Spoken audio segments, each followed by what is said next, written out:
يؤسفنا جدا وأن نتطرق إلى هذا الموضوع، لكن لازم أن نتطرق إليه، لازم أن نتحدث عليه، لازم أن نقف في وجه هؤلاء، لأن تصرفاتهم غريبة، تصرفاتهم مؤسفة، تصرفاتهم حزينة، تصرفاتهم لا تليق برياضيين، تصرفات لا تليق بأبطال بأتم معنى الكلمة، لأن الرياضيين والأبطال يكونوا بعيدين كل البعد عن العنصرية. لكن جاء على لسان هذا اللاعب، والله أحيانا خير ما نسميه، لكن مشان تعرفوا مين، ستيفان فرويد اللاعب الألماني، غريب جدا، أكثر تفاصيل بأكثر دقة وموضوعية في هذا التقرير لياسين بن منور.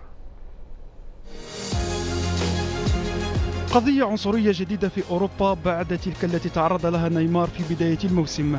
هذه المرة الضحية لاعبان عربيان، الجزائري نبيل بن طالب والمغربي أمين حارث لاعب شالكة الألماني القابع في ذيل الترتيب.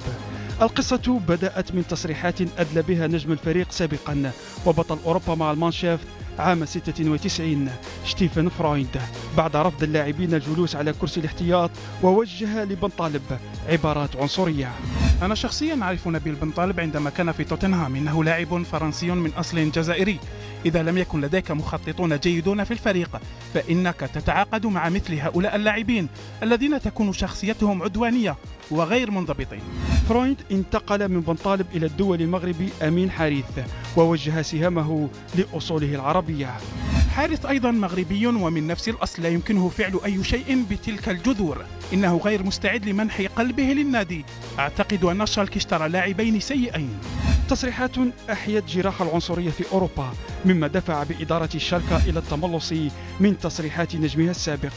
تصرفات حارث وبن طالب ليست لها أي علاقة بجذورهما وانتمائهما. بالنسبة لنا ما قام به اللاعبان بعيدا كل البعد عن أصولهما.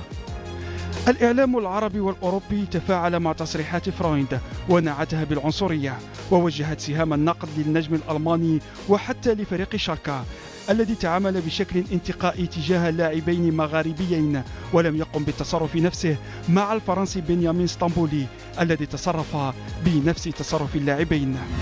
ستيفن فرويد وبعد أن وجد نفسه محاصرا حاول المرافعة عن نفسه من خلال التذكير بسيرته الذاتية علها تشفع له. أي شخص يعرف القليل عني وعن مسيرتي كلاعب ومدرب يعلم أنني أكره بشدة كل أشكال العنصرية. بالطبع لا يعتبر لون البشرة أو المعتقد أو الأصل أمرا حاسما لأداء اللاعب في التدريبات وعلى أرض الملعب. ثم أعقب تلك التغريدة بتغريدة أخرى اعتذر فيها للفريق دون أن يعتذر للاعبين. لا أحد منزعج أكثر مني نظير ما قلته. للأسف لقد عبرت عن نفسي بشكل مخادع في البث المباشر على التلفزيون. أعتذر بالصدق عن هذا لشالكة. الدولي الجزائري نبيل بن طالب كان له تعقيبا مقتضبا على فرويد حيث لامه بطريقة محترمة. عندما تتحدث بكثير من البراعة كم أنت لبق يا شتيم. لكن الرد جاء اليوم من مدربي منتخب الجزائر جمال بلماضي الذي طالب بتدخل الفيفا لوقف مثل هذه الممارسات ووضع حد للعنصرية.